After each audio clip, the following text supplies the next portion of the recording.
अच्छा, डेफिनेशन वाला पार्ट में आ जाना, जीएसटी का डेफिनेशन। यहाँ पे एग्रीगेट टर्नओवर वाला डेफिनेशन बहुत ही ज़्यादा इंपॉर्टेंट है। एग्रीगेट टर्नओवर वाला डेफिनेशन बहुत ही ज़्यादा इंपॉर्टेंट है। इससे इनफैक्ट सम्स भी आया था। ठीक है, तो यहाँ पे एक बार देखो, एग्रीगेट टर्नओवर का मतलब क्या होता है। All taxable supplies, aggregate value of all taxable supplies, but it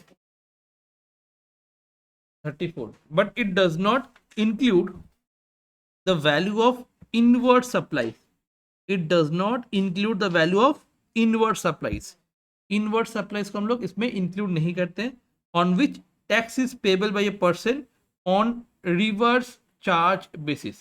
तो इनवर्ड सप्लाई में टैक्स कौन पेमेंट करता है, रिवर्स चार्ज बेसिस में पेमेंट होता है। और क्या क्या नहीं आने वाले, it includes exempted supplies, it includes export of goods, services, or both. It includes interstate supplies of person having same permanent account number. It has computed on all India basis, but it excludes central tax, state tax, union territory tax, integrated tax and cess. तो ये definition आया था, कब आया था तुम्हारा, ये definition आया था एग्रीगेट टर्नओवर का 2019 में। एग्रीगेट टर्नओवर का मतलब क्या होता है ये तुमको लिख के आना होगा। क्लियर, जल्दी से एक बार मार्क कर लो। इनवर्ड सप्लाई से हम लोग का दो सम यहाँ पे है, एक बार देख लेते हैं। पहला वाला सम यहाँ पे दिया हुआ है, Dharma production has furnish you the following details, find out the aggregate turnover. Aggregate turnover find out करने बोल रहे हैं। तो सप्लाई ऑफ टैक्सेबल गुड्स ये आने वाले हैं, supply of exempted goods, supply of exempted goods ये भी आने वाले। देखो यहाँ पे लिखा हुआ है ना, aggregate value all taxable supplies, it does not include the value of inward supply. Inward supply तो नहीं इंक्लूड होता है, और क्या इंक्लूड नहीं होता है, बट एक्सक्लूड्स ये सारा चीज, और ये सारे इंक्लूड होता है। फर्स्ट एग्जेम्प्टेड सप्लाईज आने वाले हैं, ठीक है, टैक्सेबल सप्लाईज भी आने वाले हैं, ठीक है, ऑल टैक्सेबल सप्लाईज भी हो गया, एग्जेम्प्टेड सप्लाईज भी हो गया, एक्सपोर्ट ऑफ सर्विस, ठीक है, एक्सपोर्ट ऑफ गुड्स ये भी आने वाला है, तो एक्सपोर्ट सर्विस भी आने वाला है, supply of nil rated goods मतलब जिसके ऊपर कोई भी टैक्स नहीं हो रहा है वो भी आने वाला है, एग्जेम्प्टेड सप्लाईज में वही आ जाता है, ठीक है, तो ये भी आने वाला है। Goods send to another branch having separate registration, separate registration है, interstate supplies, person having same permanent account number, एक ही पर्सन है ना, सेम परमानेंट अकाउंट नंबर होगा, तो ये भी इंक्लूड होने वाला है। तो सब कुछ मिला के taxable aggregate supply, aggregate turnover कितना हो जाएगा, 40 lakh plus 60 lakh plus 10 lakh plus 8 lakh plus 6 lakh equals to 124 lakh aggregate turnover आ जाएगा। बात समझ में आ गया। नेक्स्ट यहाँ पे एग्रीगेट टर्नओवर में बोल रहे एग्रीगेट टर्नओवर फाइंड आउट करो।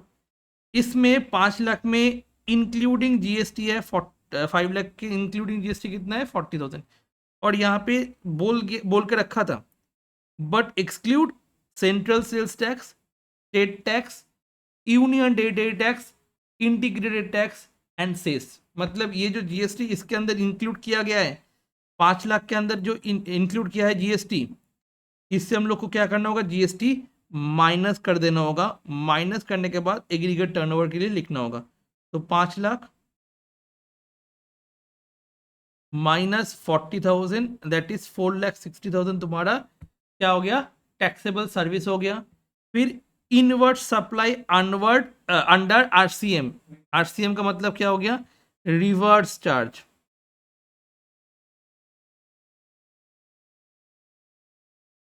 Excluding GST. अब ओके, ऐसे करके दिखा देना, ठीक है, ओके। तो रिवर्स चार्ज में जो है वो तो नहीं आता है, देखो, it does not includes value of inward supplies on reverse charge basis, on reverse charge basis, ये तो नहीं आने वाला है। तो ऑल टैक्सेबल सप्लाईज हम लोग को लेना पड़ेगा, ऑल टैक्सेबल सप्लाईज लेना पड़ेगा। उसके अंदर central sales tax, state tax, union territory tax, integrated tax, cess, ये सब इंक्लूड नहीं होने वाले हैं। इसको एक्सक्लूड करो, अगर इंक्लूड है उसको एक्सक्लूड करके बाहर करो। फिर रिवर्स चार्ज बेसिस में जो है उसको हम लोग कंसिडर नहीं करने वाले, रिवर्स चार्ज बेसिस में जो है उसको हम लोग कंसिडर नहीं करने वाले, क्लियर। एक्सक्लूड करने वाले हम लोग इस चीज को, जीएसटी वगैरह को, क्लियर। बाकी ये सारा चीज तुम्हारा टैक्सेबल सप्लाई में आ जाता है, A C D E N F. Clear हो गया, बात समझ में आ गया। ए सी डी ई एफ तीन सबको प्लस कर दोगे, उसमें अगर जीएसटी इंक्लूड है उस जीएसटी को माइनस कर दोगे, और रिवर्स चार्ज बेसिस में अगर कुछ होता है तो उसको इंक्लूड ही नहीं करना है, तो इसीलिए 2 लाख को हम लोग इंक्लूड ही नहीं किए, बिकॉज आरसीएम में है। या समझ में आया कि नहीं आया। उसके बाद आउटवर्ड सप्लाई, यहां पे आरसीएम किसका है, इनवर्ड सप्लाईज का, ओके।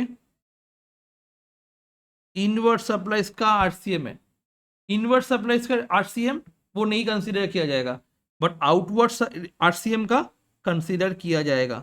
तो इनवर्ड वाला नहीं आने वाला है, बट आउटवर्ड अगर तुम्हारा आरसीएम भी है वो आने वाला है, तो आउटवर्ड आरसीएम भी तुम्हारा आने वाला है। धीरे धीरे करके देखेंगे इनवर्ड सप्लाई, आउटवर्ड सप्लाई, ये सब क्या होता है। उसके बाद goods send to another branch not having separate registration number, not having separate registration, यहाँ पे क्या था तुम्हारा हैविंग सेपरेट रजिस्ट्रेशन। अगर सेपरेट रजिस्ट्रेशन है तब तुम इंक्लूड कर दोगे, पर सेपरेट रजिस्ट्रेशन अगर नहीं है तो इंक्लूड नहीं करना है। क्लियर हो गया कि नहीं हो गया। तो ये तुम्हारा हो गया एग्रीगेट टर्नओवर जो कि टोटल आने वाले हैं। तो यहाँ से तुम्हारा क्वेश्चन आता भी है, ठीक है। Next capital goods, capital goods का डेफिनेशन में देखो क्या हो रहा है। कैपिटल गुड्स में क्या हो रहा है, capital goods means the value of which is capitalise in the books of accounts of person claiming input tax credit which are used to intended to be used in the course of furtherance of business। इसको हम लोग क्या बोलेंगे, capital goods बोलेंगे। Capital goods मतलब जो भी assets होता है उसको हम लोग क्या बोलते हैं, प्यार से कैपिटल गुड्स बोलते हैं, ठीक है। तो ये दोनों पॉइंट एक बार लिख के आना होगा कैपिटल गुड्स के, यहाँ से डेफिनेशन पूछा जाएगा। फिर casual taxable person, casual taxable person का मतलब ये होता है, कैजुअल मतलब ऑकेशनली, तो who occasionally undertakes transactions involving supply of goods or service or both in course of furtherance of business whether as principal or agent or in other capacity in a state of or union territory where he has no fixed place of business, का कोई भी fixed place of business है ही नहीं, ठीक है। इसके बाद input tax बहुत इंपॉर्टेंट है, इनपुट टैक्स। तो इनपुट टैक्स में क्या होता है, input tax relation to registered person means the CGST, SGST, IGST, UTGST charged on any supply of goods or service or both made to him includes IGST charge on import of goods, the tax payable under reverse charge mechanism for inward supply। मतलब क्या बोलना चाह रहे हैं, input tax credit का। Input tax मतलब मैं कोई दुकान में गया, सपोज मैं मैक मिनी खरीदने गया, मैक खरीदने गया एप्पल स्टोर में। अब मैं एप्पल स्टोर में जाके मैं मैक खरीदा और उसको जीएसटी पेमेंट किया, वो जो जीएसटी है वो क्या हो जाएगा, इनपुट टैक्स हो जाएगा, ठीक है, इनपुट वाला हो जाएगा। और आके मैं क्या कर रहा हूँ, कुछ सेल कर रहा हूँ, ठीक है। सेल करने के टाइम पे जो कस्टमर है उससे जो जीएसटी कलेक्ट करेंगे उसको हम लोग क्या बोलेंगे, आउटपुट टैक्स बोलेंगे। इनपुट टैक्स मतलब तुम खुद पेमेंट कर रहे हो टैक्स, और आउटपुट टैक्स मतलब क्या हो रहा है, तुम टैक्स ले रहे हो from the customers and customer से लेने के बाद उस टैक्स को गवर्नमेंट को देना होगा, ये होता है आउटपुट टैक्स। अब पढ़ो, देखो ना समझ रहे। इनपुट एप्पल स्टोर के लिए आउटपुट टैक्स, मेरे लिए इनपुट टैक्स, क्योंकि आउटपुट टैक्स कब होगा, एप्पल स्टोर के लिए, बिकॉज एप्पल सेल कर रहा है ना, ठीक है। तो input tax is in relation to the registered person means CGST, SGST, IGST, UTGST, कुछ भी जीएसटी हो, चार्ज कर रहे हैं उससे, charge on supply of goods और सर्विसेज, चार्ज कर रहा है, ठीक है, जो चीज तुमको सेल किया गया उसके लिए। It includes IGST charge on import of goods, इसमें आईजीएसटी इंपोर्ट ऑफ गुड्स में अगर मैं बाहर से कोई कंट्री से गुड्स इंपोर्ट करूंगा तभी भी मेरे को जो आईजीएसटी चार्ज होगा उसको हम लोग क्या बोलेंगे, जल्दी से बताओ, उसको हम लोग इनपुट टैक्स ही बोलेंगे। क्लियर।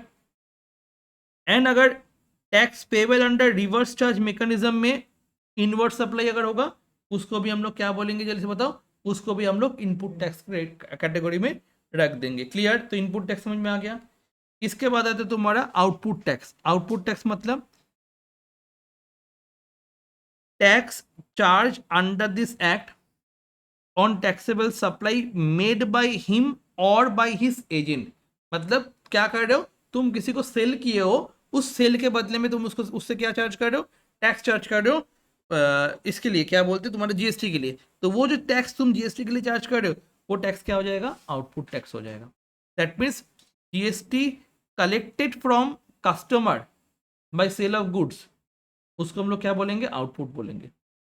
और at the time of purchase, मतलब तुम जब परचेस कर रहे हो उस टाइम में जो जीएसटी होगा उसको हम लोग क्या, कौन सा जीएसटी बोलेंगे, जल्दी से बताओ, इनपुट जीएसटी, इनपुट टैक्स बोल देंगे। Clear. But excludes tax payable by him on reverse charge basis. Reverse charge basis में उसको इंक्लूड नहीं करने वाले। यहाँ पे क्वेश्चन आया था 2019 में, input tax and output tax का डेफिनेशन बताओ। ठीक है, यहां से डेफिनेशन पूछता है। क्लियर हुआ कि नहीं हुआ। इसके बाद पर्सन। पर्सन कौन है, individual, HUF, company, firm, LLP, AOP, BOI, याद आ रहे हैं। Body corporate, incorporated under the law outside India, cooperative society registered cooperative societies law, local authority, central government, state government, society, trust, artificial juridical person, ये सब कुछ कौन है, person है। ठीक है, ये सब क्या है, पर्सन है। जल्दी से मार्क कर लो पर्सन को। नेक्स्ट हो रहा है तुम्हारा place of business. Place of business में से जहां पे उसका बिजनेस है, place of business, place from where the business is ordinarily carried on. It includes a warehouse or godown or any other place where a taxable person stores his goods, supplies, or reservice goods or supplies or both. Clear? Sorry, receives goods. ठीक है, तो हो गया। Next, place where taxable person maintain his books of accounts, जहाँ पे उसका books of accounts maintain किया जाता है वो भी उसका प्लेस ऑफ बिजनेस हो जाएगा। और क्या हो जाएगा, place where taxable person is engage in business through his agent, उसके एजेंट के थ्रू जब बिजनेस करेगा वो भी प्लेस ऑफ बिजनेस के अंदर आ जाएगा। तो ordinary place of business, warehouse जहाँ पे अकाउंट्स रखता है, और एजेंट जहाँ पे बिजनेस करते हैं, वो सब बिजनेस क्या हो जाएगा, उसका प्लेस ऑफ बिजनेस के अंदर आ जाएगा। नेक्स्ट होता है रजिस्टर्ड पर्सन। रजिस्टर्ड पर्सन कौन है, जिसका जिसके पास जीएसटीआईएन नंबर है उसको हम लोग क्या बोलेंगे, रजिस्टर्ड पर्सन। तो person who is registered under this act under section 25 but does not include a person having unique identity number. ठीक है, ये हो गया। इसके बाद दिया हुआ है गुड्स। गुड्स का मतलब क्या होता है, every kind of movable property, movable, okay, not immovable, movable property other than money and securities but includes actionable claims, growing crops, grass and things attached or forming part of land which are aggregate to be served before supply under the contract of supply। ठीक है, इसको हम लोग क्या बोलेंगे, goods बोल देंगे।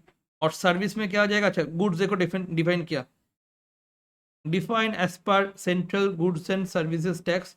Goods, goods क्या होता है, जनरल में आया था 2020 में। क्लियर, गुड्स का डेफिनेशन पूछा गया था, मतलब यहाँ से डेफिनेशन पूछा जाता है। उसके बाद सर्विस, सर्विस के अंदर क्या आ जाता है, एनीथिंग अदर देन गुड्स, जो कि गुड्स नहीं है, मनी, सिक्योरिटीज, ये सब नहीं रहने वाले। Okay,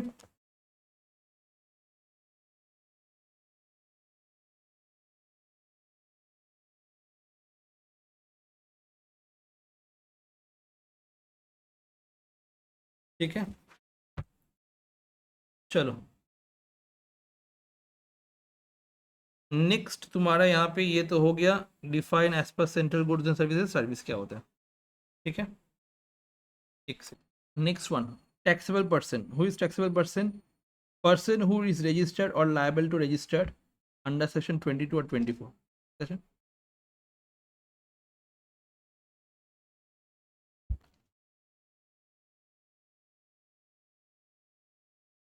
Next, turnover in state or turnover in union territory.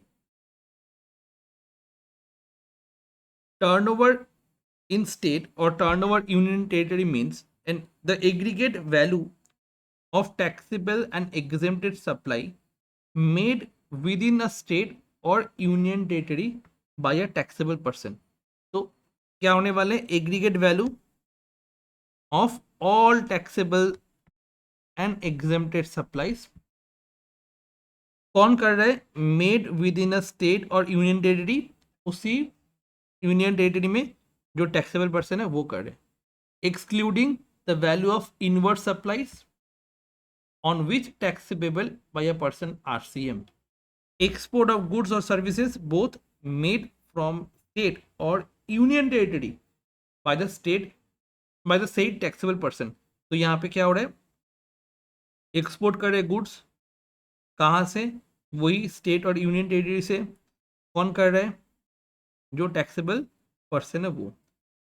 Inter state supplies made from the state of or union territory by the said person. So made from state or union territory by the taxable person क्या कर रहे? Inter state supply कर रहे हैं, मतलब दोनों different but excludes CGST, SGST, IGST, UTGST and cess. ठीक है, ये थ्योरिकली इंपॉर्टेंट है, इससे थ्योरी आने वाला है. ये चैप्टर से क्या आने वाला है? ओनली थ्योरी आने वाला है. ये वाला जो डेफिनेशन वाला चैप्टर है, तो डेफिनेशन वाला चैप्टर में लिख के रखना, थ्योरी आने वाले हैं. ये थ्योरी वाला चैप्टर है. ठीक है, प्रीवियस वाला भी थ्योरी था.